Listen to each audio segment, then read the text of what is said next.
concrètement, qu'est-ce qu'on fait? Quelles sont aujourd'hui les solutions qu'on pourrait apporter ou qui sont déjà en fait en cours d'apport pour soutenir cet élan-là? Est-ce que la communauté qui a répondu à l'enquête aurait des... Oui, il y a des questions qui ont été posées, notamment concernant la nécessité ou non de créer un ordre professionnel pour les ostéopathes. Et tout de suite, on peut c'est vraiment. Tu as un avis? J'ai l'impression que c'est un débat qui a toujours été là. Complètement. Je te rejoins ce débat. Moi, je suis rentré en études d'ostéopathie en 2005. Et à l'époque, les enseignants dont j'ai reçu l'enseignement en parlaient déjà. Et après 2002, me disaient que c'était l'étape qu'il allait suivre. Voilà. Alors, est-ce qu'il faut ou pas un ordre professionnel je sais pas. En tout cas, est-ce qu'il faut ou pas, ou non, pardon, un organisme qui regroupe les ostéopathes en une seule entité? Là, la réponse est oui.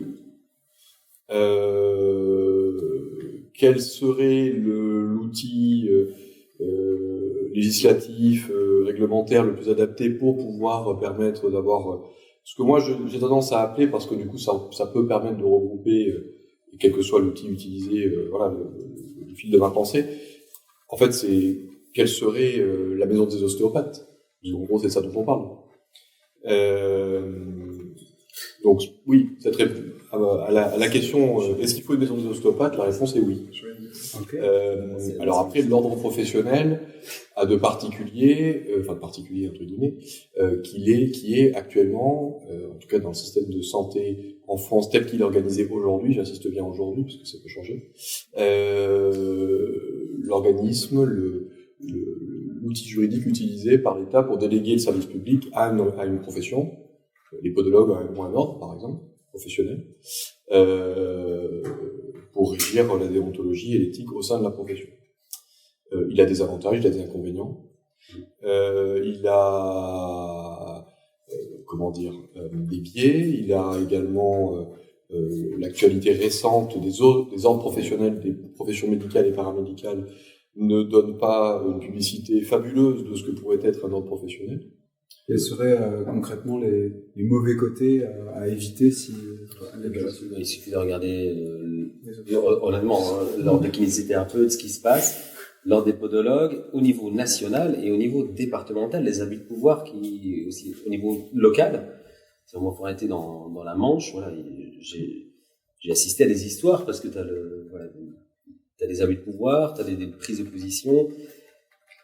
Si tu demandes à beaucoup de gens d'une profession qu'est-ce qu'ils pensent de leur ordre, la plupart sont vraiment très embarrassés avec leur propre ordre. Donc t'as envie de te demander, mais toi t'en as pas, t'as pas assez d'emmerdes, tu vas t'en rajouter avec un ordre. Est-ce que t'as vraiment envie d'avoir les mêmes ennuis?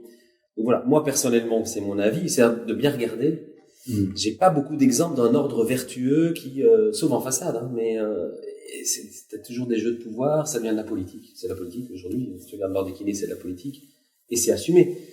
Mais honnêtement, voilà. Après, je te rejoins totalement. Ce serait quand même bien. Alors, de toute façon, l'avantage, c'est que d'avoir quelque chose qui fasse respecter l'éthique et la déontologie, c'est un peu à l'anglaise. Ce serait l'idéal. Ce serait le GIOS, le General Osteopathic Council.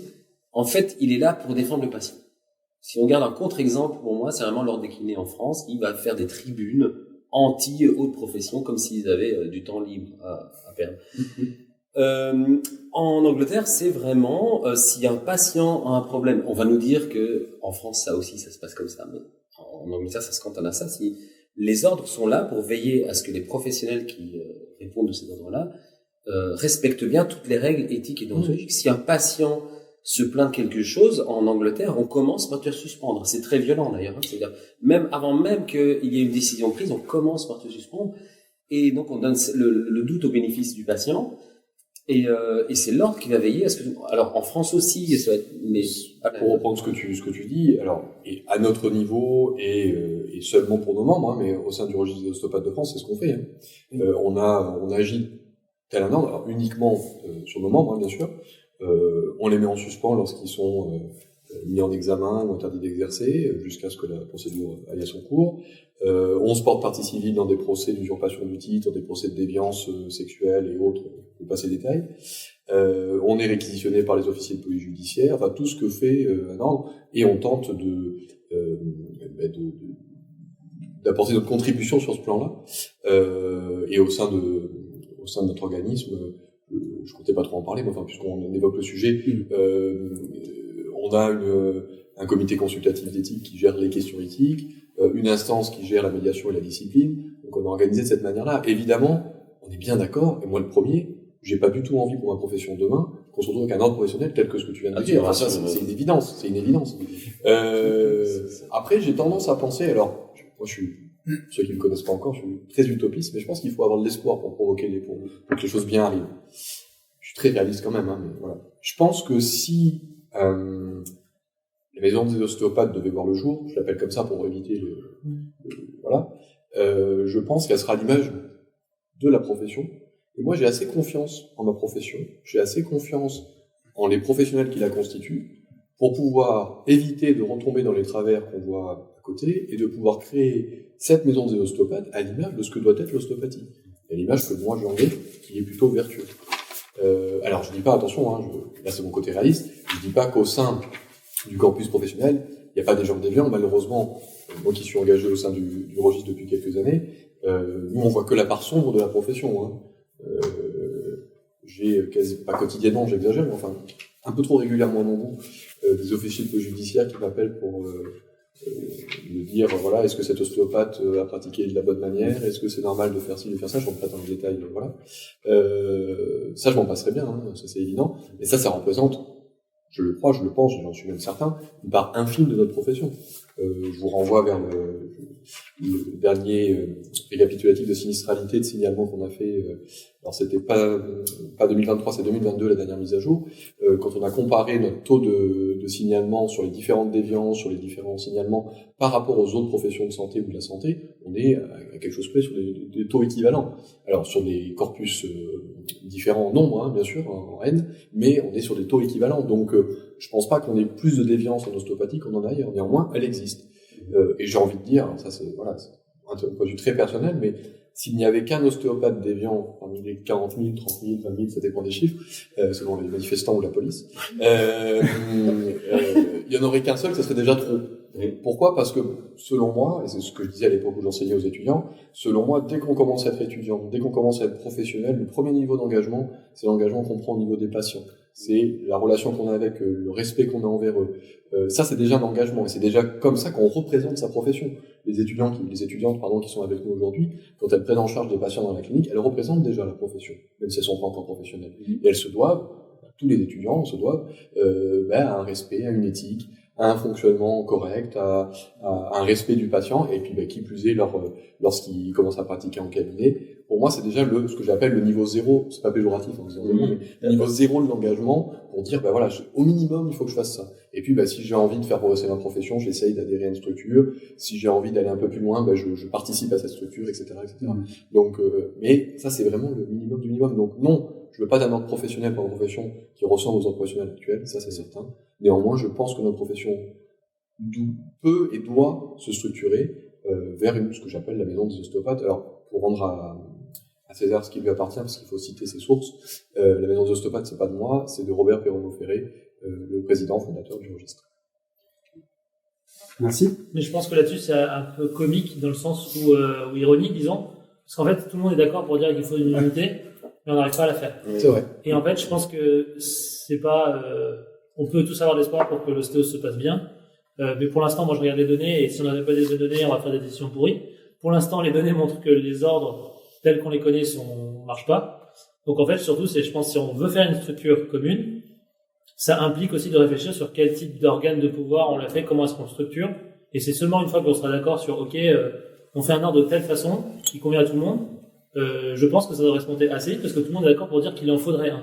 Je pense que le premier... Mais tant qu'on n'a pas ça... Je suis d'accord. Non, mais je suis tout à fait d'accord. Oui. Je pense que le premier, on parlait de socle commun tout à l'heure, le premier déterminant qui permettrait, je pense, j'imagine en tout cas, de mettre tout le monde d'accord sur, en tout cas pour ceux qui souhaitent structurer, pour ceux qui souhaitent cette maison des ostéopathes, c'est le fait qu'au sein de cette maison des ostéopathes, les décisions soient prises par des ostéopathes. Ça, c'est déjà la base. C'est-à-dire, par contre, je sais pas ce qu'il faut parfaitement, parce que j'ai pas la science infuse, voilà.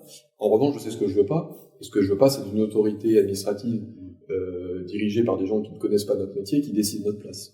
Ça n'aura pas d'intérêt. On se retrouvera dans la même situation qu'aujourd'hui. avec des gens qui ont encore plus d'autorité que celle d'aujourd'hui, donc ça n'a aucun intérêt. Ce qu'il faut, c'est que la profession soit en capacité d'avoir la mainmise sur qu'est-ce qu'elle se doit de faire. On en revient à ce qu'on disait tout à l'heure. Et là-dessus, on revient aussi sur le problème d'identité. Tout à fait. Qu'est-ce qui fait qu'on est ostéo? Qu'est-ce qu'on a le droit de faire? Qu'est-ce qu'on peut pas faire? C'est quoi les règles éthiques? Il faut déjà qu'on se mette d'accord aussi là-dessus. C'est peut-être la première étape en fait, je repars sur la métaphore de la maison. Avant de construire la maison, il faut faire les plans. Ouais. Et puis il faut savoir où est-ce qu'on met la salle de bain. Voilà. Donc, On a du mal à se mettre d'accord des fois sur les faits, alors c'est compliqué après de se mettre d'accord sur des principes au-dessus et ainsi de suite, quoi. Ouais, et puis si le socle commun doit passer par la science, il faut attendre d'avoir plus de preuves. Quel type de preuves il faut pour justement ensuite pouvoir se définir, pour ensuite espérer pouvoir monter la maison, l'ordre, le mot qu'on veut, qui nous regrouperait tous. Est-ce qu'on a ce luxe de pouvoir attendre aujourd'hui qui sont les acteurs de ce potentiel changement, en fait, si ce n'est aussi dans les révolutions scientifiques, dans les évolutions de société, il y a un bouquin, je crois, de Kuhn là-dessus. En gros, ils disent, en fait, il y a une énorme inertie, et en fait, l'inertie vient avec les générations. Et donc, souvent aussi, il y a des évolutions quand une génération arrête un truc et que la suivante prend le relais. Donc, en fait, il y a aussi ce côté régénérationnel, je pense, chez les ostéos. C'est que du coup, il y a aussi tout un historique. Il y a des nouveaux, il y a des conflits entre les deux, et donc, il y a certaines révolutions, à la fois de philosophie, ou de pensée, ou d'approche, ou de modèle, qui se font aussi avec une certaine partie qui arrête la profession ou qui arrête de faire tel métier. Et du coup, il y a un renouveau qui se fait à ce moment-là. Donc après, il y a aussi cette inertie-là que je pense qu'on verra chez nous. La question, c'est à quel rythme. Parce qu'il y a toujours aussi le risque de se dire, oui, c'est long. Ça s'entretient trop longtemps et en fait, on reste embourbé dans nos trucs et puis en fait, ça ne bouge pas. Il y a aussi le fait que, bon, même si on n'a jamais été en 2024 avant 2024, on n'a jamais deux jours identiques qui se reproduisent, mais l'idée de l'identité, elle s'est posée, merci, c'est de la palissade, mais l'identité, elle s'est posée dès le départ. C'est-à-dire, même au moment où Steele, il définit l'ostéo de manière, c'est le même auteur qui définit l'ostéo différemment suivant ce qu'il a pris au petit déjeuner, j'exagère, mais. Et donc, très vite, on a eu des dissensions au sein même de la maison ostéo, parce qu'il y en avait qu'une à Cœursville, c'est-à-dire que ce débat, il n'est pas récent. Il a toujours été, l'identité, c'est quoi l'ostéo? C'est dès le départ. Et là, je pense qu'il y aurait, alors, moi, je suis un fan de philosophie, mais de manière amateur. Donc, en fait, et Gilles Deleuze, justement, dit qu'il faut qu'il y ait des lecteurs non philosophes de la philosophie. Donc, et je pense que c'est justement Gilles Deleuze qui propose que pour certaines choses, on les définisse pas de l'intérieur, mais on en définisse le contour en définissant ce que ça n'est pas. Et je suis presque sûr que c'est lui. Et l'ostéo pourrait être défini finalement en négatif.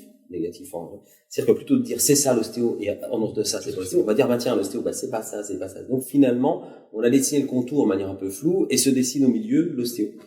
Ça pourrait être une démarche. Je veux dire, ça rejoint un peu ce que je trouvais intéressant, c'est-à-dire Clément, c'est si on voulait faire un ordre aujourd'hui, il y a plein de gens d'abord qui pensent au mythe. On a des problèmes dans la profession. Si on avait un ordre, il y aurait plus de problème. Donc ça, c'est comme ceux qui pensent que voilà, si on avait plus d'armées et plus de police, il y aurait plus de problème. Et l'autre chose, c'est de se dire du coup d'inventer soi-même, plutôt que de copier ce qu'ont fait les autres, qui marche véritablement pas. D'avoir le courage d'inventer notre propre en respectant la réglementation française. C'est-à-dire, du moment où tu fais un organe qui se propose de représenter la profession et de faire veiller à ce que tout le monde respecte les règles éthiques, eh ben tu dois respecter les lois du pays. Donc il y aura plein de choses à faire, mais on pourrait inventer notre propre. Je pense qu'on n'est pas assez créatif, même au niveau recherche. On va essayer de copier la recherche des médicaments qui sont faits pour des substances avec des doubles placebos, des substances qu'on fabrique, donc tout le monde fabrique la même. Et, si demain tu dis tiens mon paracétamol, c'est mon médecin qui le prépare dans sa cuisine. Et donc effectivement, mais l'autre à 30 km plus loin, il fait pas le même, mais c'est du paracétamol quand même. Enfin, il y a d'autres choses. Et donc on n'est pas sorti. Alors nous on essaie de copier des choses, voilà. Et alors que finalement tu parlais de sciences humaines, on doit nous-mêmes inventer nos propres outils. Qu'on s'entende bien, c'est pas du tout inventer des outils qui justifieraient qu'on fasse tout n'importe quoi. Parce que souvent on a dit oui, la science enfin la physique quantique. Mais c'est d'avoir le courage de dire nos méthodes scientifiques qui sont scientifiques, éprouvées, mais qui sont adaptées à ce que nous on voudrait. C'est vrai. Et pas médicamenteuse, quoi, pas médicamenteuse. Oui, c'est ça. Donc ça rejoint, et je trouve que j'avais pas pensé, je trouve ça intelligent, Clément, ce que tu dis, pour l'ordre ou une instance. pourquoi pas inventer notre modèle, plutôt que de recopier à chaque fois des choses qui... Puis après, rien n'est figé. Quand on parlait de créer notre socle commun, notre identité, ben, comme tu dis, elle existait. Enfin, ces questions-là se posaient déjà au départ, elles ont évolué, elles ont changé, Si aujourd'hui on veut se poser la question, c'est parce qu'on a besoin de se retrouver, de savoir qui on est. Et ça ne veut pas dire que si on devait, pas ce soir bien sûr, mais dire voilà ce qui est notre socle commun, ça veut pas dire qu'il sera figé à tout jamais. Il va évoluer, il va changer, il va se modifier au regard des sciences, au regard des pratiques, au regard des professionnels qui vont l'exercer. Et ça va changer, et tant mieux. Mais ça va changer parce que l'ensemble de la profession, le corpus professionnel, choisira que cette identité change. Après, il y en a qui sont très pressés aussi. Oui. Il y a beaucoup de gens sur les réseaux qui sont très pressés, que ça évolue plus vite. Mais moi, j'en fais partie également. Mais après, je pense qu'il faut raison garder, et puis il faut savoir. Je pense qu'il y a un temps pour tout. Il y a un moment pour tout également. Et il y a des choses qui doivent se faire sur le temps court, d'autres choses qui doivent se faire sur le temps long. Après, comme note réjouissante, moi, ce que je constate pour être ostéo depuis 20 ans, donc j'étais à l'école il y a 25 ans, c'est que on voit quand même plein de... D'abord, on voit des gens, comme je parlais de Pierre-Luc Lermite, donc on a des gens qui maintenant réfléchissent au concept ostéo, mais dans un cadre philosophique. Donc on réinvente pas l'eau chaude, justement. Il s'inscrit dans un travail universitaire, dans une tradition et tout ça, et de voir comment on pourrait parler de médicalité, d'épistémologie, tout ça, et de l'appliquer à l'ostéo. Donc ça, c'est chouette, et ça apparaît par des compétences. L'autre chose qui est chouette, qui est plutôt réjouissante, c'est dans les écoles, on voit, quand on discute en informel avec les enseignants, quelles que soient les écoles, de plus en plus d'enseignants qui se questionnent, et qui se disent, tiens, le truc traditionnel qu'on a toujours transmis de manière dogmatique et qu'on n'osait pas questionner parce que le prof nous impressionnait, nous baffait ou nous envoyait dehors si on posait des questions, eux-mêmes, ils disent, moi, mon cours, ça va pas, je vois des trucs sur les réseaux, je lis des trucs dans la littérature scientifique, et en même temps, je veux rester prof d'ostéo, comment est-ce que je peux faire? Et ça, vraiment, je constate ça, et pour moi, si on revenait 4-5 ans en arrière, c'était pas ça, donc c'est réjouissant. On voit naître des initiatives dans toutes les écoles, et je vois bien ce désir de changement qui prend du temps. Et donc, effectivement, ceux qui disent, tu vois bien sur les réseaux, on a des gens un peu énervés parce que c'est très facile d'écrire, et en général, tout respect, parce que je sais que t'as beaucoup d'aller, et je ne te connais pas assez sur les réseaux. Je ne t'associe pas à ça, mais il y en a qui ont beaucoup trop de temps pour faire leur poste, et effectivement qui finalement n'ont jamais ni publié, ni fait de la recherche, ni rien, et qui vont expliquer la life, et qui sont très suivis, et ça aussi c'est un peu c'est comme si toi t'es un chat et tu suis je crois que Mathieu va réagir à ça. Voilà, pour rebondir à ça, les personnes je t'associe pas à ça, les personnes que tu vas citer et qui vont un peu dégommer, comme on dit actuellement, oui, c'est ça, s'appuient comme sur des faits scientifiques. C'est des études qui sont sorties et vont s'appuyer sur ça. Ils sortent pas d'un coup une idée, pas. Tu vois ce que je veux dire? C'est quand même appuyé sur des fondements scientifiques. Et à un moment donné, ça, pour le remettre en question, on peut pas dire, moi, de façon empirique, à mon cabinet. On n'a pas cité de gens, je sais pas de qui tu parles, mais moi, je discute régulièrement avec des gens comme ça, qui te mettent devant la science, tu leur dis, écoute, et tu leur donnes la littérature scientifique, vraiment, et de meilleur niveau que celle qu'ils ont utilisée, et eux-mêmes ne reviennent pas sur leur jugement initial. Et c'est des gens qui n'ont aucune compétence scientifique. Après, je trouve ça, même si ce qui est dit peut-être faux, au moins ça va engendrer un questionnement. Et dans tous les cas, je trouve qu'il est bénéfique. Parce que moi, je discute avec des gens qui font la science. C'est vraiment des gens qui publient et dans des trucs vraiment élevés. Et je reconnais vraiment une grosse différence de discours entre des gens qui disent oui, j'ai lu, donc il sait ça. Et donc c'est une vision très caricaturale de la science. Et le problème, c'est qu'ils sont très suivis. Et je connais des scientifiques qui, eux, font la science, qui y travaillent tous les jours. Ils sont beaucoup plus nuancés, mais ils n'ont pas un compte à... Mais j'ai pas cité de gens. Et je t'assiste pas, mais je vois bien ce que tu veux dire. Moi, je peux dire que voilà. Dans ce bashing-là. Donc voilà, c'est pour ça. Pour revenir, ça n'a pas du tout à voir. Flavie, Emma, vous, en tant qu'étudiante et représentante de la FEDEO, est-ce que vous voyez ce dont Marco parle par rapport à l'évolution des mentalités des écoles, des professeurs, des enseignants? Je pense que, en effet, on a des profs qui ont des enseignements qui... En fait, pour moi, genre, l'enseignement, même s'il n'est pas prouvé, c'est pas parce que c'est pas prouvé scientifiquement. En fait, la science, elle est faite pour prouver des choses qu'on comprend pas et qui sont pas encore sues. Et c'est pas grave si aujourd'hui ce qu'on nous enseigne, tout ce qu'on nous enseigne n'est pas tout prouvé. Parce qu'un jour, ça le sera peut-être. Et du coup, je trouve ça dommage de réduire l'ostéopathie à seulement ce qui est prouvé. Parce que ce serait plus de l'ostéopathie, à mon sens. Et pour moi, tout ce qu'on nous enseigne, peut-être un jour sera prouvé, et si on l'arrête et si on l'enseigne plus, je trouverais ça dommage parce qu'on aura perdu du temps, alors qu'en fait, c'est des choses qui ont peut-être du sens, parce que ça marche. Et les enseignements que certains pourraient trouver peut-être, du coup, si c'est pas prouvé, pas justifié, prendrait plus de sens à ce moment-là, et voilà. Ce que je me demandais, c'est est-ce que vous avez remarqué dans vos écoles respectives, vous n'êtes pas dans la même école, je suppose, est-ce que vous avez remarqué qu'il y a comme un changement qui s'opère? Est-ce que vous avez vu que tiens, avant on enseignait ça et maintenant on n'enseigne plus, ou est-ce que vous avez vu des profs qui ont changé d'avis? Je sais que ça existe, je ne l'avais pas constaté. Moi, j'ai eu un peu d'évolution quand même. Là, actuellement, on a 2 professeurs qui s'associent ensemble pour travailler sur notamment le modèle biopsychosocial. Parce qu'il y a de plus en plus d'études qui sortent et qui montrent plein de choses qui peuvent être en lien à travailler en ostéopathie. Et ils ont commencé tout juste cette année à mettre ça dans une de nos matières, de nos UE, pour continuer à avancer, nous apporter plein d'autres éléments. Et c'est des choses qui nous serviront toujours, qui peuvent désormais se mettre en pratique en clinique et pour plus tard dans notre cabinet, et ça peut s'adapter du coup à la fois dans nos études et plus tard. Et ça, c'est quelque chose qui se faisait pas du tout avant dans l'école, et c'est tout nouveau et ça marche plutôt bien, et ça parle aussi aux étudiants, donc ça montre qu'on arrive quand même eux avancent de leur côté, mais nous, ça nous résonne quelque part, et donc ça veut dire que nous aussi on avance en même temps, et on voit quand même une évolution, en tout cas c'est mon cas personnellement. Mais... Il y a aussi des profs qui travaillent dans la recherche, qui font pas mal de recherches, qui s'intéressent beaucoup à ça. Et qui va pas démonter l'ostéo parce que certaines choses sont pas prouvées, au contraire il va se baser sur par exemple un exemple tout bête, mais sur le liquide céphalorachidien, le mécanisme crânio-sacré avec le LCR, où nous avons parlé d'études qui avaient parlé donc des différents fluides qu'il y avait, donc sanguins, respiratoires, etc., et qui avait fait une étude sur du coup en enlevant tous ces fluides là. Il en restait un à la fin, et du coup il se posait la question qu'est-ce que c'est et tout, et du coup ça pourrait potentiellement expliquer le MRP, le mouvement respiratoire primaire, qu'on nous enseigne aujourd'hui dans nos écoles, et c'est pas parce que c'est pas encore vrai que en fait c'est en cours de recherche, et ça pourrait, si ça existe.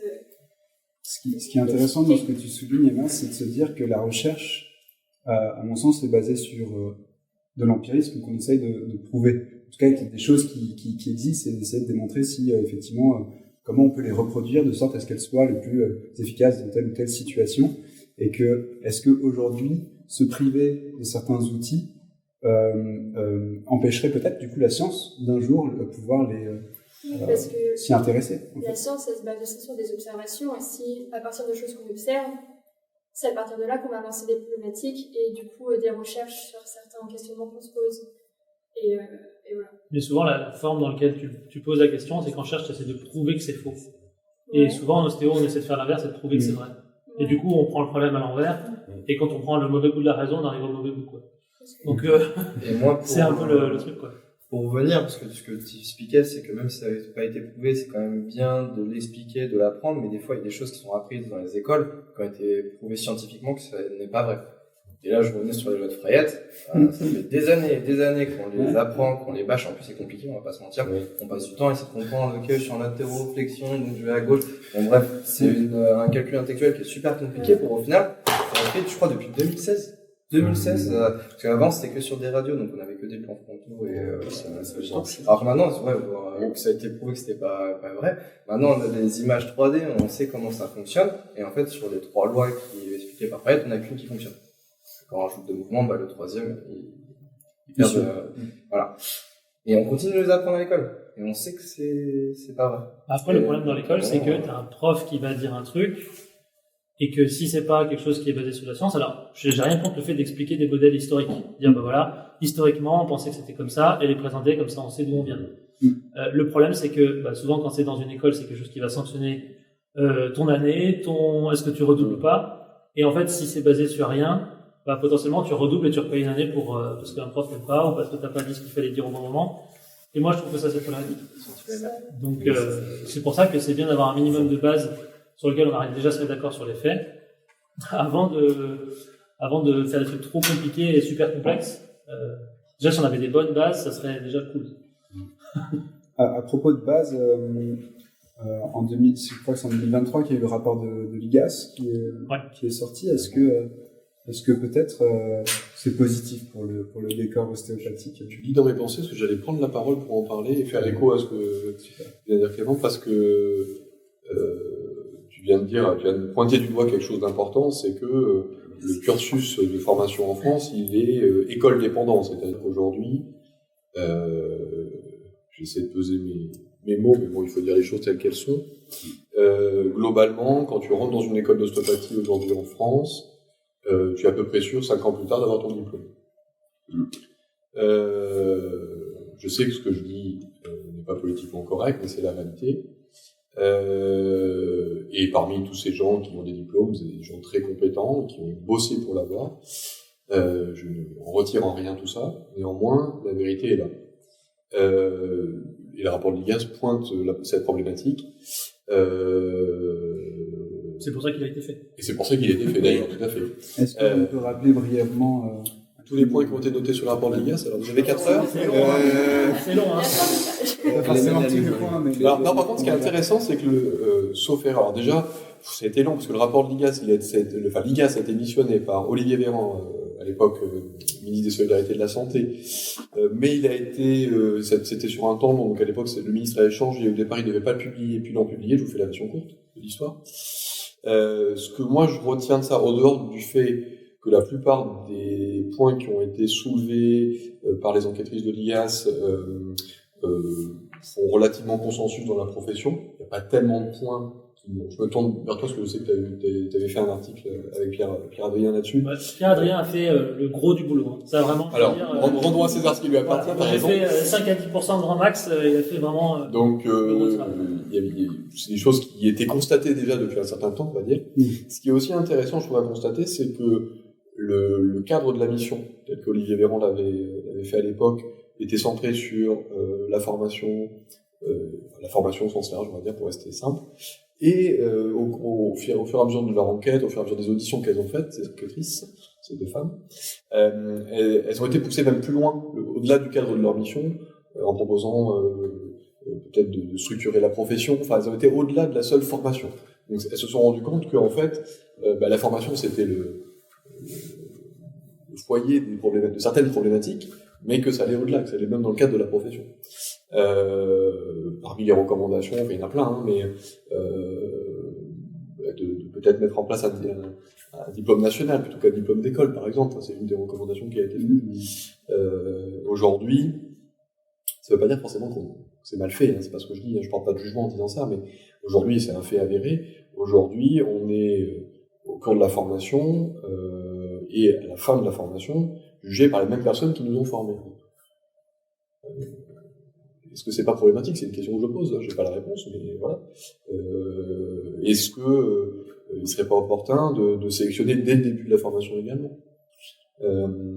Voilà, il y a plein de choses qui se posent de cette manière-là. Ça veut pas dire pour autant que la formation aujourd'hui elle est mauvaise.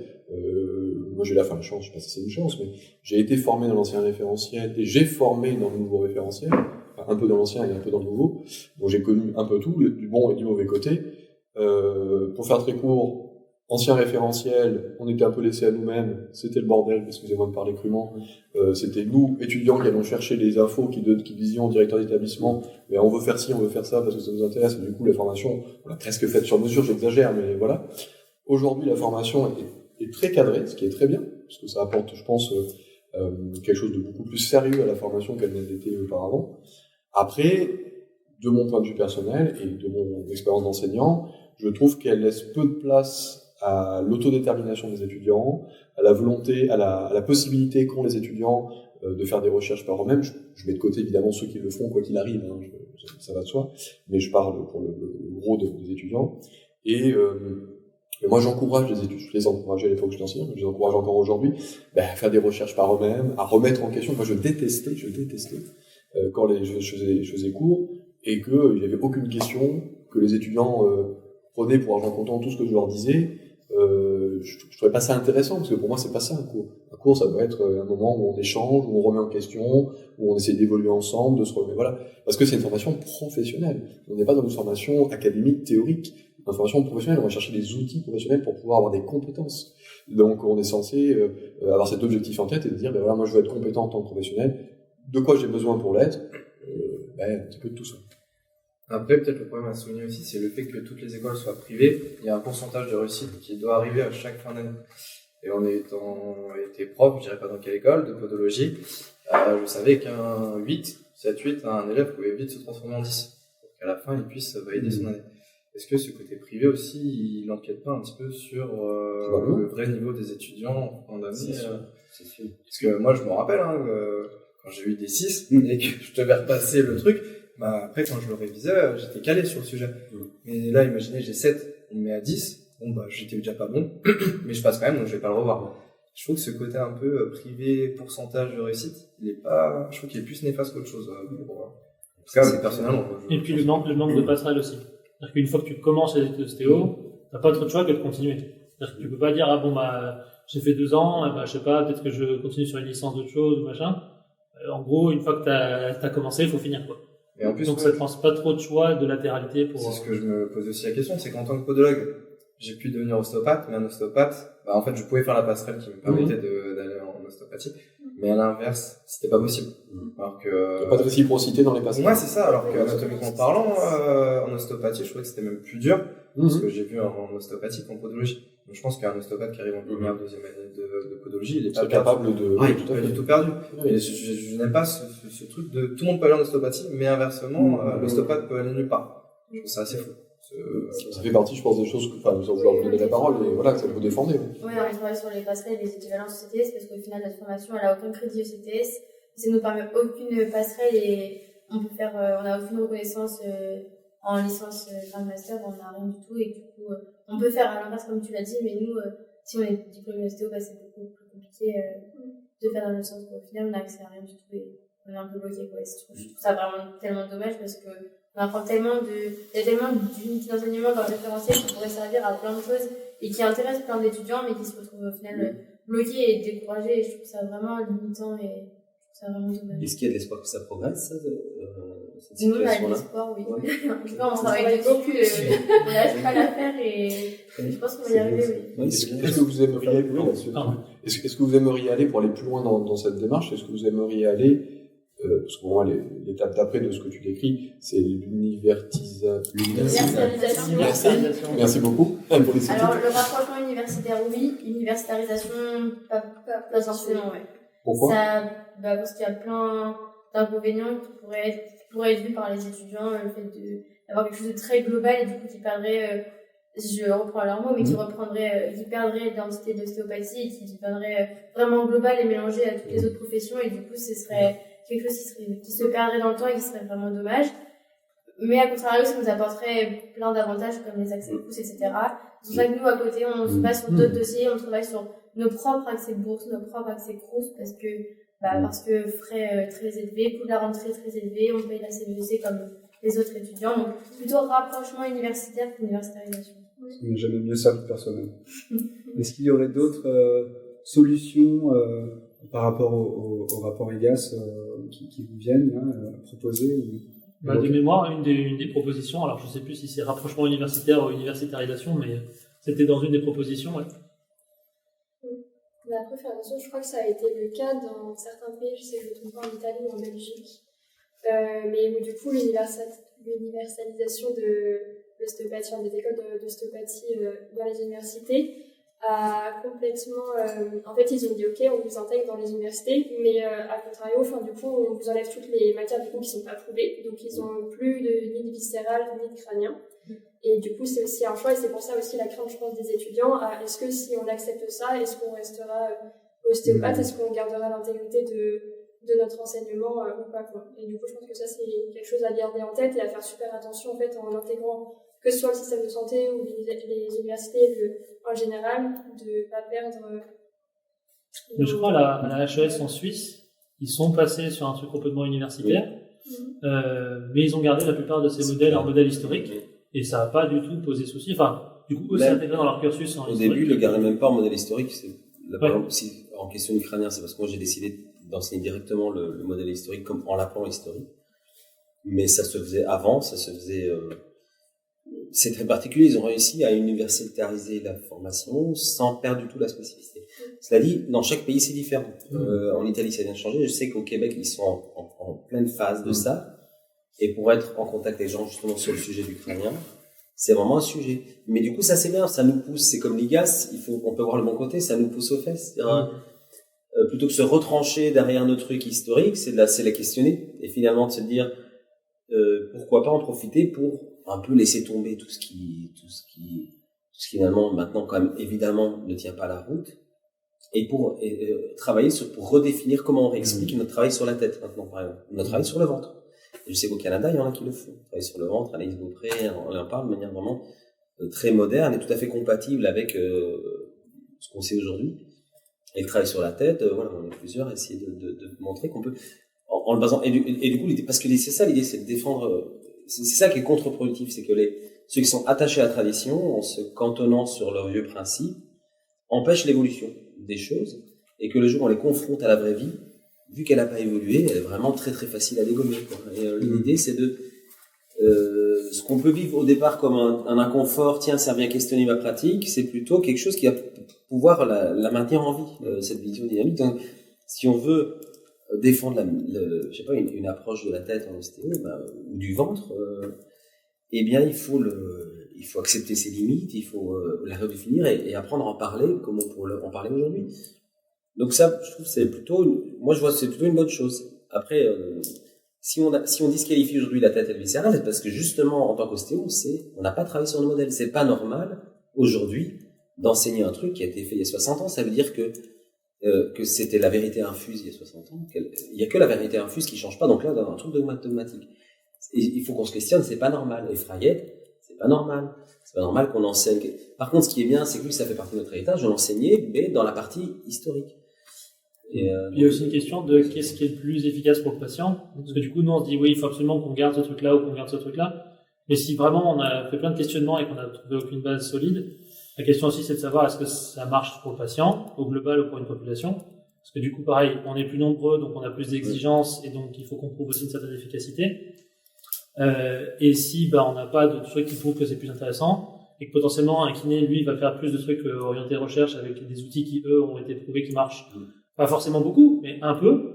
Mis bout à bout, du coup, est-ce que notre profession a encore un certain mérite si à côté ils ont des outils qui sont plus efficaces et plus rapides? Parce que ça veut dire qu'il y a aussi le côté où on peut se dire, on s'attache à des vieux modèles, mais si le vieux modèle fait qu'en fait t'es pas efficace, alors que quelqu'un à côté, en 3 séances, il a réglé le problème parce qu'il utilise des trucs modernes, il y a aussi une question de survie de la profession, parce que si tu sers à rien, tu sers à rien, quoi.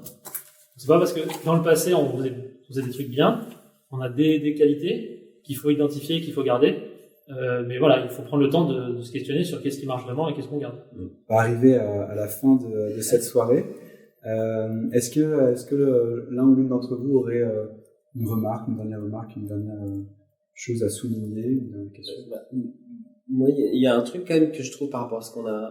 Je trouve que tout est vraiment relié entre la reconnaissance et l'identité, tout ça. Et il y a quand même une chose par rapport aux écoles, c'est aussi que les enseignants soient conscients qu'en fait ils incarnent un exemple. C'est-à-dire que si les enseignants ne se forment pas, donc moi j'ai un organisme de formation continue, donc je suis partie prenante dans le truc, mais donc si les enseignants ne se forment pas, ils donnent justement, sans le faire exprès, cette image de la vérité, elle est infusée, elle est comme ça, et c'est comme ça, et c'est comme ça, et c'est arbitraire, et elle ne change pas. Et moi, je vois bien en formation, on rencontre des gens plus facilement des gens qui sortent de certaines écoles parce qu'il y a la culture, et la culture de la formation continue, elle est de manière implicite, elle est transmise par des profs qui, du coup, parce qu'ils sont allés faire, comme tu parlais tout à l'heure du modèle de psychosocial, parce qu'ils sont allés se former, ils ont du coup questionné, et moi je le vois au quotidien, et je trouve que ça passe aussi par les enseignants. Les enseignants, s'ils incarnaient, enfin si eux-mêmes ils allaient se former régulièrement, qu'ils incarnaient cette malléabilité, cette fluidité dans les concepts, qu'ils font des concepts, c'est le mieux qu'on a trouvé pour l'instant pour expliquer par rapport à ce qu'on sait aujourd'hui en 2023. mais c'est amené à bouger. On pose un regard critique sur ce qu'on a fait. Donc, je trouve qu'il faut vraiment se rendre compte que les anciens donnent un exemple. Et par rapport, on a parlé d'IGAS. Moi, donc, j'enseigne en Suisse. En Suisse, ils ont une obligation de formation continue. Je sais qu'en France, on l'a, mais elle est théorique, il n'y a pas aucun contrôle. En Angleterre, il y a une obligation de formation continue. Quand je vais donner des formations continues en Suisse, ce qui est bien, c'est que la conséquence du fait qu'ils soient obligés de faire des formations, c'est que j'ai un public très hétérogène. J'ai des gens qui bossent depuis 25 ans, ils viennent faire la formation. Alors qu'en France, on va voir que des jeunes diplômés, passionnés, un peu geeks de la littérature et tout ça. Et je trouve qu'en France, on a aussi énormément de praticiens qui sont dans leur coin paumé. Il faut dire qu'en France, on a beaucoup de coins paumés aussi, mais bon, en Suisse aussi. Et qui ne sont, tu demandes quelle est ta dernière formation, ben, des gens de ma génération, moi je suis sorti en 2002, et ben, sur leur site, leur dernière formation, c'était 2005. 2005, c'est toujours le même style de formation. Et donc ça, c'est questionnant. Alors que si on était obligé, ben voilà. Et moi, je le vois quand je suis en Suisse. Tu vas dans un pays où ils sont obligés de le faire, ben tu vois les gens. Et c'est rare que tu aies en formation et que tu te tournes et à côté de toi, c'est un type qui a 35 ans de pratique. C'est très rare. Merci, Michael de la sorte. Moi, j'avais une dernière question qui concerne plutôt les mutuelles. Est-ce que aujourd'hui, parce qu'on sait qu'en tant que patient, oui, le coût de la vie augmente. Le coût d'une séance d'ostéopathie peut aussi augmenter par cause de l'inflation. Est-ce qu'aujourd'hui on est sur une tendance où ils ont toujours autant envie de prendre en charge? Est-ce que les données sont positives de ce point de vue? Je pense qu'il y a une vraie demande des Français pour consulter un ostéopathe. Donc, quand on regarde la spécialité qu'on va appeler de médecine douce, c'est comme ça que les mutuelles rangent la partie ostéopathie. Il y a un vrai besoin des Français de consulter, et c'est pour ça que les mutuelles, étant dans cette logique d'accompagnement et de prévention, remboursent maintenant assez largement, dans la majorité des contrats, justement l'ostéopathie. Par contre, derrière, il y a un vrai sujet du côté des patients, parce que c'est compliqué de se faire rembourser une séance d'ostéopathie.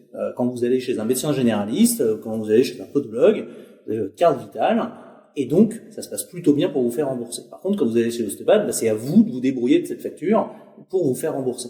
Et donc, du coup, c'est évidemment une des actions qu'on mène chez MedSmart, de pouvoir permettre justement aux ostéopathes de pouvoir proposer un parcours de remboursement simple pour les patients. Donc, il n'y a pas de lien avec les mutuelles, il n'y a pas de conventionnement de la consultation, etc. Donc, on reste dans un exercice d'une profession libérale, mais avec justement cette faculté pour les patients de pouvoir ne plus avoir envoyé effectivement. Voilà. Et donc, par rapport à cette question-là, c'est de se dire aujourd'hui, ça va rebuter un certain nombre de patients qui ont mal, on en parlait tout à l'heure, d'aller voir un ostéopathe. Et donc, quand on va pouvoir rentrer dans cette fluidification de parcours, on parlait aussi de comment on est capable justement de jouer cette logique d'accompagnement, ça rend service à tout le monde. L'ostéopathe, du coup, le patient, il vient le voir parce qu'il a vraiment besoin d'aller le voir. Le patient, il est content, il va pas se dire « je ne vais pas consulter parce que ça coûte cher », parce qu'il a la confiance d'être remboursé. Et donc, du coup, on est aussi capable, en tant que profession, de jouer notre rôle par rapport à ça. D'où l'importance de nous aussi, ostéopathes, transmettre les bonnes informations. Et donc, on a tous ce rôle, on en parlait un peu tout à l'heure avec Mathieu, de par les réseaux notamment, mais de véhiculer aussi les bonnes informations aux patients pour qu'ils aient accès d'une meilleure manière à nos soins également. Je remercie merci à tous. Tout le monde. Ouais, bravo. Merci.